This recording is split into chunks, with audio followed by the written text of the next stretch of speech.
संत हुए हैं इस क्षेत्र में, उनकी उम्र 47 साल रही है और 47 साल में कितना बड़ा काम कर गए कि आप कल्पना नहीं कर सकते। 1960 विक्रम संवत में जन्मे, 1960 विक्रम संवत में जन्मे और 2007 विक्रम संवत जब आया तो समाधि हुई। क्या उनकी आई बात है? जीवित समाधि 2007। गुमान सिंह जी 2004 अपने रोड़ेरो वर्ष है जब देश आजादी में लोग 4 साल बोले और हमारे गाँव में कहता ना तो वो किसी साल जब वो रोड़ो हुआ नहीं के भारत पाकिस्तान और क्यों दुनिया, तो उसके 3 साल बाद ये इन्होंने यहाँ समाधि ले ली और इनका कालखंड 47 साल का इतना शानदार रहा।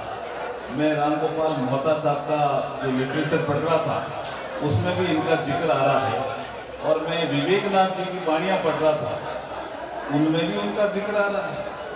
डेडरिया छोड़ दे सीधे ऐसा उनमें भी उनका जिक्र आ रहा है। और वो शायद लादूनाथ जी महाराज खुद गाते थे, ये मुझे बताया गया है क्योंकि मैं खुद अध्ययन करके आता हूँ भजनों का आदमी, तो मैंने कहीं पता लगाया कि उन्होंने लादूनाथ जी महाराज खुद भी इसको गाते थे। था भाईजान डेडरियो जानो डेडरियो क्या प्रधान जी से भूल के डेडरिया छोड़ दे छिलेरिया लिया तुम कर ले समुद्र में बस और छिलेरिया कहीं कहीं पार कर पड़े। कितनी बड़ी ज्ञान की बात, देसी ज्ञान। ये हमारे ऐसे संतों की महिमा रही है। आज के प्रोग्राम में हमारे जो मसूरी धाम के महंत हैं मोनूनाथ जी महाराज, आपके चरणों में प्रणाम करता हुआ मेरी बात को आगे रखता हूँ। और ये कहा गया, सीताराम जी अभी बैठे हैं, इन्होंने अपना संबोधन भी दिया, लेकिन प्रेम जी के द्वारा कहा गया या मेरे ख्याल में प्रेम जी संचालन कर रहे हैं ना, या ये कहें कि ओम जी बहुत छोटे से आदमी हैं, ये ओम जी छोटे से नहीं क्या है कि इन्होंने छोटे से आदमी ने छोटा सी रिक्वेस्ट करी एमपी साहब को, एमपी साहब आ गया। ये छोटा सा आदमी है नहीं, ये हमारे खास दोस्त हनुमान जी नाइक जी का टेलीफोन एक्सचेंज में ऑपरेटर आदमी है ना, लड़का है, तुम्हारे छोटा सा किया हो गया है, तुम्हारा घर हो गया भाई। और ये वैसे एमपी साहब ने ठीक कहा, हमें राजनीति नहीं करनी, लेकिन हमारे भारतीय जनता पार्टी के जो अनुसूचित जाति का जो मोर्चा था जिले के, उसके जिले के अध्यक्ष रहे हैं उनकी तो जिंदाबाद, और प्रदेश मंत्री भी रहे। तो वो दिन छोटो सो की करके गए हो वो पासो ठीक करो भाई।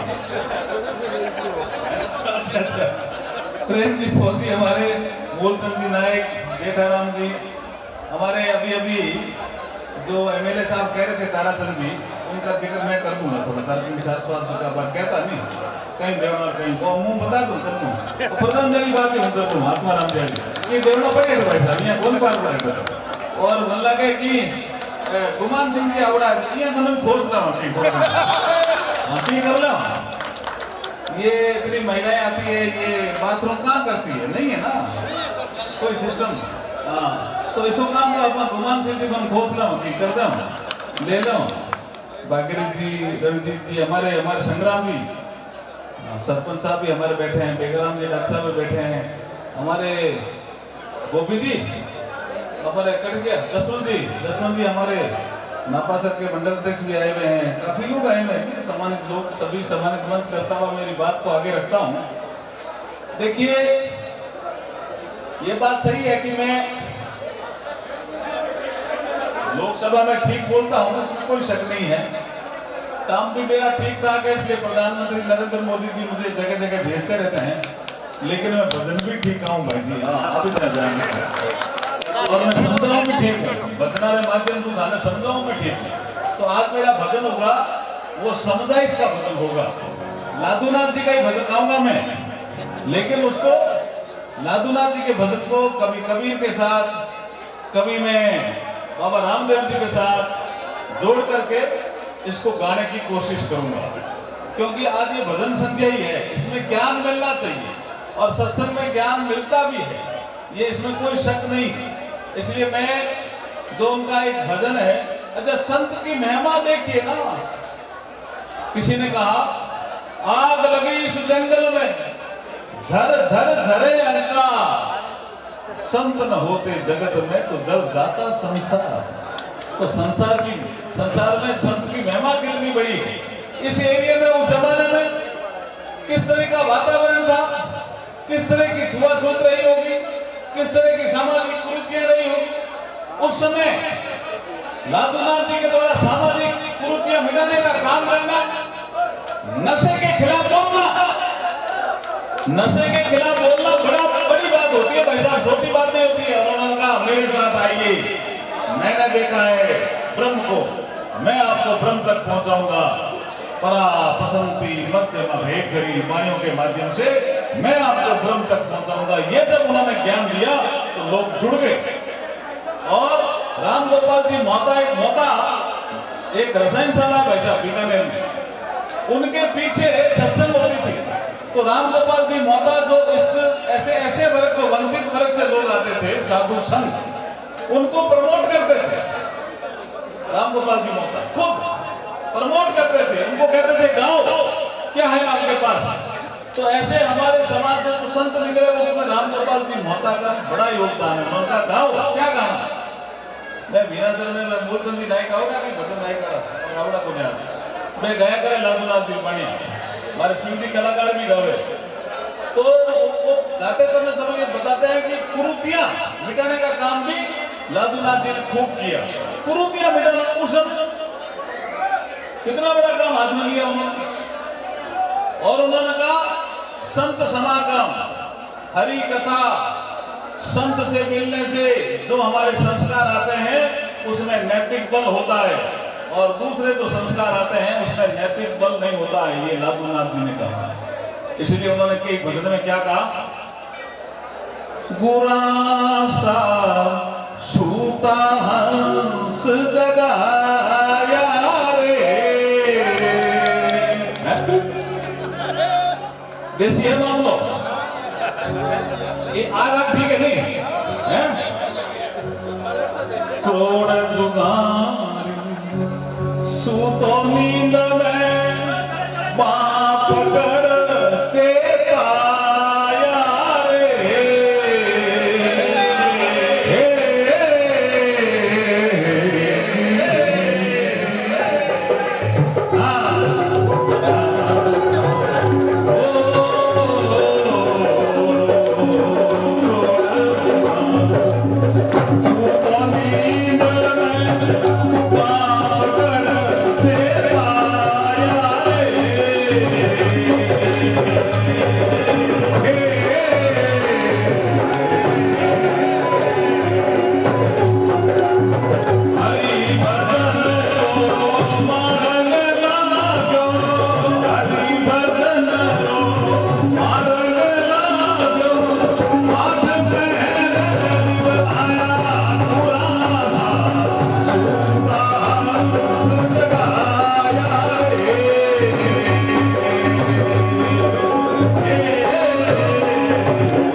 लादूनाथ जी की बाणी, बुरा सा सूता हंस जगाया। हम हंस हैं, जो मनुष्य जीवन है ना, ये हंस की प्रवृत्ति का होता है।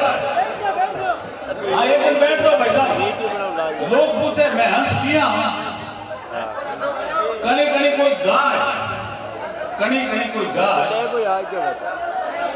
खाटे में गिर जावे, गांव वाला भेड़ा हुआ, अच्छा तनखा हुआ, भेड़ा हुआ क्या जो लगाओ,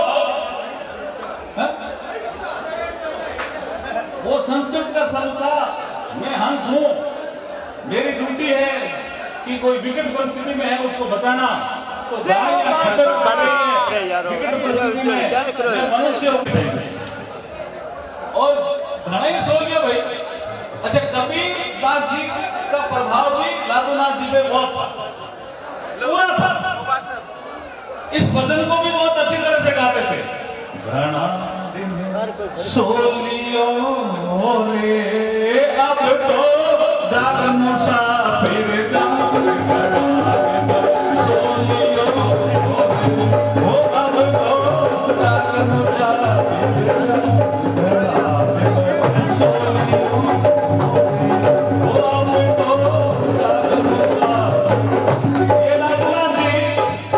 अपने को यहाँ जगाने के लिए आए।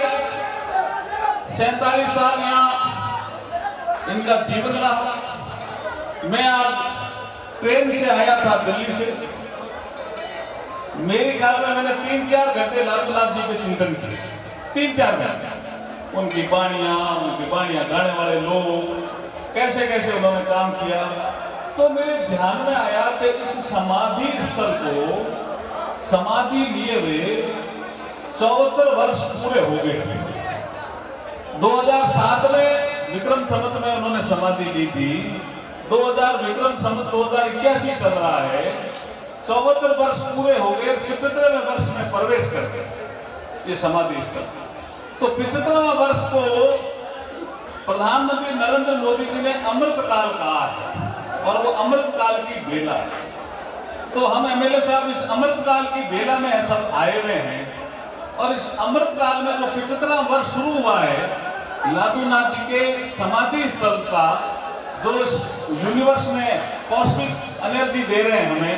नहीं तो ये आदमी बुलाए नहीं आए साहब, बिना बुलाए कैसे आ रहे हैं? क्योंकि वो कॉस्मिक एनर्जी से सबको एनर्जी दे रहे हैं। तो हमारी ड्यूटी बनती है कि हम कुछ करें। तो मैंने कहो तो हो था कि 50 देव 40 देव 30 देव थे। तो अगर मैंने डीपीआर बना दे दो एक प्रोजेक्ट रिपोर्ट कहीं कहीं कराना है, चाहे 50 लागे चाहे 60 लागे, सिगड़ा कराना की जिम्मेदारी मैं लूं कि मैं कराऊं। 20 लाख रुपए तो मैं कल ही देने की सोच रहा हूँ। 20 लाख रुपए तो मैं कल ही देने की सोच रहा हूँ बैठे बैठे कर रहा था। और 10 लाख रुपए मेरे पास CSR देने वाली कंपनियां हैं। उनको कहूंगा कि यहाँ आपको बाथरूम बनाने का काम करो, क्योंकि यहाँ महिलाएं आती है तो उनके लिए बाथरूम बनाने का विषय नहीं है ना। तो ये 20 को मैं दे रहा हूँ तो CSR दे देंगे। और एक NGO गुमान सिंह जी के पास है 5 यहाँ घनों पकड़ ले वहाँ 2 कमरा प्रधान जी घनों पकड़ ले वहाँ। और फिर 15-20 लाख रुपया एमएलए साहब को ले लो है क्या राशि में ऊपर बैठा रहे हो। लेकिन करोगे क्या है ये बताओ। शेड बनाओगे, धाम में क्या क्या करना है? क्योंकि मैं अभी ओमकार सिंह जी लखनऊ साहब से बात कर रहा था। आपने देखा होगा उनका आवाज आ नहीं रही थी। वो धरोहर प्रणोति के लिए पनोरमा बनाते हैं। तो अगर जैसे ये इतने लोग आए, आज अभी सत्संग हुई, सुबह आरती होगी फिर जाएंगे।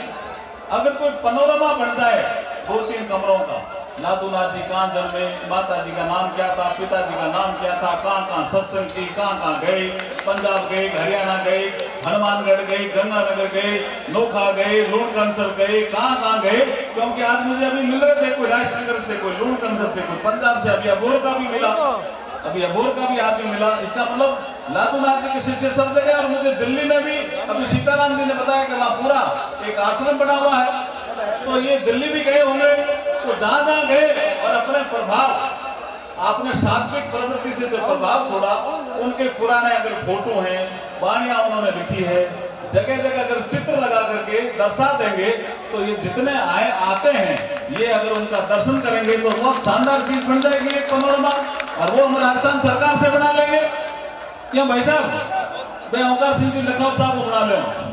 अभी हमारे शहर में आई कहीं करने हमारे सेंक्शन प्रभारी है तो मियाँ दोनों पैसा लेना है अपने। आज हम लादूनाथ जी के समाधि स्थल पे बैठे हैं। हम पूरी व्यवस्था सीताराम जी करके जा रहे हैं। उनकी चिंता मत करो, आने वाले समय में आपको अब तकलीफ नहीं आएगी। जीवनी बारे में बताओ, कुछ मैंने किया, कुछ ये कर रहे हैं। अच्छा थे आया तो तुम पहले टेक ना कहता यार आदमी तो ठीक है। चुनाव में आता नहीं जन मैं यहाँ सोचता है वोट मांगना है। चुनाव यहाँ पर आया यार, आदमी तो ठीक है, मतलब माने ठीक तो माने लोग ये तो। हाँ ओनली सच्चाई ये मानो तो मानो लोग ठीक माने यार, आदमी तो ठीक है। आज हमें कोई चुनाव वाली बात को नहीं, स्वार्थ में कौन तो ही आया और दिल्ली हूं तो कहा नहीं तो गए हो दिल्ली, कल ही तो गया था मैं दिल्ली। और उसके बाद मेरे कितने 3-4 कार्यक्रम हुए जो आज मुझे लगा कि मुझे आना है तो मैं वापस बैठ गया। तो ये वापस बैठने का कारण क्या है कि मुझे सत्संग भी प्रिय है और मैं लादूनाथ जी के भजन बीना सर में भी सुनता था, इनके मोहल्ले में भी सुनता था, लादूनाथ जी के भजन आपके मोहल्ले में भी सुनता था और मैं शिव जी कलाकार के माध्यम से भी सुनता था। मालिकनाथ जी आए हुए, हाँ तो आपके मोहल्ले में भजन होते थे लादूनाथ जी के। और ये गोगा गेट के पास मोहल्ला है ना, वहां भी कोई एक भजनी था लादूनाथ का भजन गान, लादूनाथ जी। अब क्या नाम था मैं भूल गया है? तो ये अच्छे भजन गाने वाले लोग थे, मेरी सत्संग होती थी उनसे। और लादूनाथ जी के बारे में उस समय चर्चा करता था, मैं टेलीफोन एक्सचेंज में कभी ऑपरेटर था, 74, 75, 76। तो लादूनाथ जी हमारा इस जमाने में बैठ उड़ा हमारे दिल में। तो हमें मोदी जी कानून मंत्री बना दिया, हमें काम क्या करना, लादूनाथ जी काम करना ही करना, निश्चित रूप से काम सीताराम जी चिंता मत करो। तो ये जो भजन था इसकी अगली कड़ी फिर सुना रहा हूं मैं ऐसे ज्ञान देता रहूंगा, सुना रहूंगा। अब ये जो भजन है इसमें अगली कड़ी में अड़ा पिंगला तंत सुख मणा शब्द मोर सो आया, क्या बात करें। ये है अड़ा पिंगला, ये कुमार दीदी अड़ा पिंगला, और इन दोनों को ऊपर मिला देते हैं यहाँ जहाँ दोनों का भेद समाप्त होता है वहां सुख मणा। उसके ऊपर आप जाओ तो आप यहाँ पहुंच जाते हो और यहाँ से पंचनाल के थ्रू नीचे पहुंच जाते हो। फिर आप मूल मंत्र के द्वारा ध्यान लगा करके बैठते हो तो आपको ब्रह्म के दर्शन हो जाते हैं और आप हंस बन जाते हो। यही लादूराम जी कह रहे हैं। गुरासा सूता हंस जगाया रे,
धूप है ना छाया है तो आप तो करनी पड़ी भाई जी, छाया भी करनी पड़ी।